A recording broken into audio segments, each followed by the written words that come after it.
نحمده ونصلي على رسوله الكريم اما بعد فاعوذ بالله من الشيطان الرجيم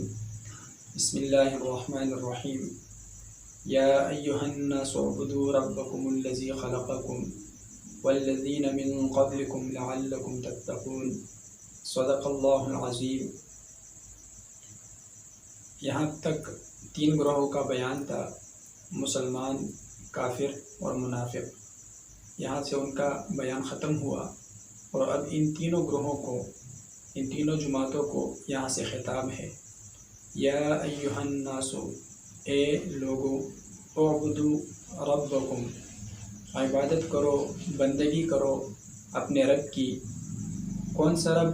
الذی خلقکم، وہ رب کہ جس نے تم کو پیدا کیا، والذین من قبلکم، اور تم سے پہلے جو لوگ تھے ان سب کو پیدا کیا، لعلکم تتقون، تاکہ تم متقی بن جاؤ، پرہیزگار بن جاؤ۔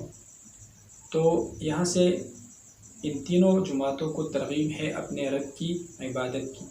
مسلمان تو آلریڈی اپنے رب کی عبادت کرتے ہیں، لیکن یہاں منافق اور کافروں کو بھی خطاب ہیں کہ وہ بھی اپنا کفر اور منافقت چھوڑ کر ایک خالص اللہ تعالیٰ کی عبادت کرے۔ اللہ کی عبادت میں کسی کو شریک نہ کرے، نہ کسی پیر کو، نہ کسی ولی کو، کسی کو بھی نہیں، بلکہ صرف خالص اللہ تعالیٰ کو پکارے۔ حضرت عائشہ رضی اللہ تعالیٰ عنہ کے ستیلے بھائی کے روایات میں ان کا ذکر آتا ہے کہ انہوں نے خواب دیکھا کہ کچھ یہودی لوگ ہیں، تو انہوں نے یہودیوں سے سوال کیا کہ آپ کون لوگ ہو؟ انہوں نے کہا کہ ہم یہودی ہیں۔ تو انہوں نے کہا کہ افسوس ہے تم پر کہ تم عزیر علیہ السلام کو اللہ تعالیٰ کا بیٹا مانتے ہو۔ انہوں نے کہا تم کون ہو؟ تو انہوں نے کہا کہ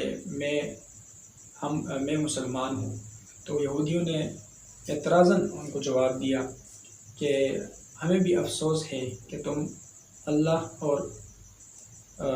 اللہ کے رسول کو ایک مناتے ہو، یعنی تم کہتے ہو کہ جو اللہ چاہے اور جو رسول چاہے۔ اس طرح پھر عیسائی کے پاس گزر ہوا، ان کے ساتھ بھی یوں معاملہ ہوا۔ پھر آ کر اللہ کے رسول کو یہ خواب بیان فرمایا، تو اللہ کے رسول نے فرمایا کہ تم نے یہ خواب کسی کو بتایا تو نہیں؟ تو انہوں نے کہا کہ میں نے یہ خواب چند لوگوں کو بتایا۔ پھر اللہ کے رسول اسی وقت ان کو لے کر مجمع میں چلے گئے اور اعلان کیا کہ میں تم سے یہ کلمات پہلے کہنا چاہتا تھا، لیکن بعض کاموں کی وجہ سے میں نہ کہہ سکا، مجھے وقت نہیں ملا، لیکن آج میں کہتا ہوں کہ صرف یہ کہو کہ جو اللہ چاہے بس وہی ہوتا ہے۔ اس طرح ایک اور حدیث میں آتا ہے کہ ایک شخص نے اللہ کے رسول صلی اللہ علیہ وسلم کے سامنے کہا کہ جو اللہ چاہے اور جو اس کا رسول چاہے، تو اللہ کے رسول نے فرمایا نہیں، جو اللہ چاہے، یعنی کہ عبادت کے اندر صرف اللہ تعالیٰ کو ہم ایک مانیں، اس کے علاوہ ہمارے حاجات کے اندر بھی ہم اللہ تعالیٰ کو ایک مانیں، کسی فقیر، کسی ولی کے پاس نہ جائیں، بلکہ صرف ایک اللہ تعالیٰ کے ہاں ہم جائیں اور اپنی حاجتیں پیش کریں۔ الذی جعل لکم الارض، وہ اللہ کے جس نے بنایا زمین کو تمہارے لیے، فراشن، بچھونا، یعنی تمہارے چلنے پھرنے کے لیے، لیٹنے کے لیے، اٹھنے بیٹھنے کے لیے، تجارت معیشت سب کے لیے زمین کو فرش بنایا۔ والسماء بناء، اور آسمان کو تمہارے لیے چھت بنایا، ایک سائبہ بنایا۔ وانزل من السماء ماء، اور آسمان سے پانی اتارا، یعنی کہ بارش۔ فاخرج به من الثمرات رزقا لکم، پھر اس بارش سے تمہارے لیے یا اس زمین سے تمہارے لیے ہم نے رزق اتارا جس کو تم کھاتے ہو، یعنی کہ آسمان سے بارش برستی ہے، زمین پر آتی ہے تو مردہ زمین بھی زندہ ہو جاتی ہے، پھر اس زمین سے سبزہ اگتا ہے، پھل پھول ساری چیزیں اگتی ہیں، اور جن سے ہم پھر اپنا رزق حاصل کرتے ہیں۔ فلا تجعلوا للہ اندادا، بس اللہ تعالیٰ کے ساتھ کسی کو شریک نہ ٹھہراؤ، اندادا شریک، وانتم تعلمون، اور حالانکہ تم جانتے بھی ہو، یعنی تم جانتے بھی ہو کہ اللہ تعالیٰ کے سوا کوئی یہ کام کرنے والا نہیں ہے،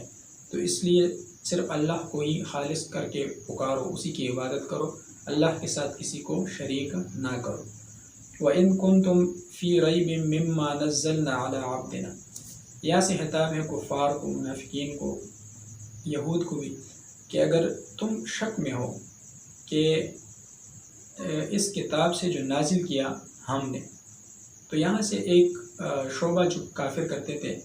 کہ یہ کتاب جو ہے نا اللہ کے رسول خود لے کر آئے، اپنے آپ سے بنائیے، تو یہاں سے اس کی تردید ہے کہ مما نزلنا، یہ کتاب حضرت محمد صلی اللہ علیہ وسلم نہیں لائے بلکہ یہ ہم نے ان پر نازل کی، علی عبدنا، اپنے بندے پر۔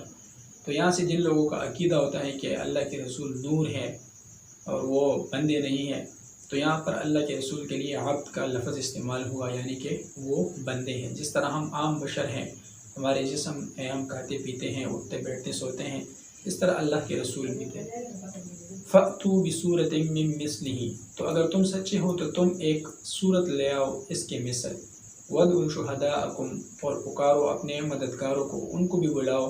من دون اللہ، جو اللہ تعالیٰ کے علاوہ ہیں، یعنی جن کو تم گمان کرتے ہو کہ یہ ہماری مدد کریں گے، ان سب شعراء کو بھی لے آؤ، ان سب معبودوں کو بھی لے آؤ، اور ایسی ایک صورت لے کے آؤ، ان کنتم صادقین، اگر تم سچے ہو۔ فَإِن لَّمْ تَفْعَلُوا، پس اگر تم ایسا نہ کر سکو، وَلَن تَفْعَلُوا، اور ہرگز تم ایسا نہیں کر سکو گے، فَاتَّقُوا النَّارَ الَّتِي، تو پھر ڈرو اس آگ سے، وقودها الناس والحجارہ، کہ جس کا ایندھن انسان ہے اور پتھر ہیں، اعدت للکافرین، جو کہ کافروں کے لیے بنائی گئی ہے، یعنی کہ جہنم کافروں کے لیے بنائی گئی ہے، مسلمانوں کے لیے نہیں۔ یہاں سے ان کو خطاب ہے کہ تم اگر اس قرآن کو نہیں مانتے ہو اور تم کہتے ہو کہ یہ بندے نے بنایا، تو تم اپنے آس پاس کے شعراء سب کو جمع کر لو، جس کا کلام فصیح سے فصیح تر ہو، اس کو بھی لے آؤ، اور ایسی ایک جو ہے نا ایک صورت لے آؤ، لیکن وہ تم ہرگز نہیں کر سکو گے۔ تو اگر نہیں کر سکتے ہو تو پھر تم مان لو کہ یہ جو قرآن پاک ہے یہ اللہ تعالیٰ کی طرف سے نازل کی گئی کتاب ہے، یہ اللہ کے رسول اپنے آپ سے نہیں بنائے بلکہ یہ اللہ تعالیٰ نے ان کے اوپر نازل فرمائی ہے۔ وبشر الذین آمنوا، اور خوشخبری دے ان لوگوں کو جو ایمان لائے، وعاملوا الصالحات، اور نیک اعمال کیے، ان لہم جنات تجری، کہ ان کے لیے باغات ہیں، تجری من تحتها الانہار، کہ جن کے نیچے نہریں بہتی ہیں، کلما رزقوا منہا من ثمرۃ، جب کبھی ان کو رزق دیا جاتا ہے ان باغاتوں سے، رزقاً کھانے کے لیے، قالوا، تو کہتے ہیں، ھذا الذی رزقنا، یہ جو رزق ہے یہ دیے گئے ہم کو، من قبل، اس سے پہلے، یعنی کہ جنت میں جو جائیں گے وہی اسی طرح کے جو ہے نا فروٹ ہوں گے، اس طرح کے کھانے پینے کی چیزیں ہوں گی جس طرح اس دنیا کے اندر ہے، لیکن ان کا ذائقہ یہاں کے ذائقوں سے مختلف ہوگا، وہ اس میں بہت زیادہ مٹھاس ہوگی اور بہت اعلیٰ قسم کا وہ جو ہے نا وہ کھانا ہوگا، وہاں کے پھل فروٹ ہوں گے۔ تو مسلمان جب ان کو دیکھیں گے تو وہ کہیں گے کہ یہ تو ہم دنیا میں بھی جو ہے نا اس طرح کھاتے تھے، حالانکہ جب اس کو چکھیں گے، ذائقہ اس کا چکھیں گے، پھر ان کو سمجھ آئے گی کہ یہ اس طرح کا نہیں ہے۔ وَأُتُوا بِهِ مُتَشَابِهًا، اور دیے گئے ہم اس کے مثل، ٹھیک ہے، یعنی کہ دنیا کے اندر ہم جو کھاتے ہیں اسی طرح۔ وَلَهُمْ فِيهَا أَزْوَاجٌ، اور ان ایمان والوں کے لیے اس جنت کے اندر ازواجٌ، بیویاں ہوں گی، مطہرۃ، جو کہ پاکیزہ ہوں گی، ٹھیک ہے، یعنی ان کے ساتھ کوئی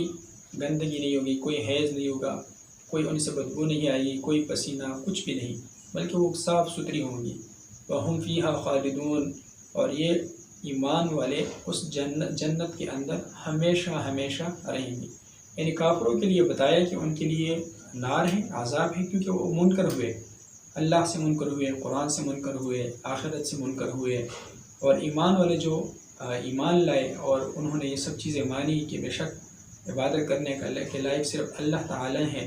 اور اللہ کے رسول اللہ کے آخری پیغمبر ہیں، اس کتاب پر ایمان لائے، قبر کی زندگی پر ایمان لائے، بعد کی آخرت کی زندگی پر ایمان لائے، تو پھر ان کے لیے اللہ تعالیٰ نے یہ ثمرات بیان فرما دی۔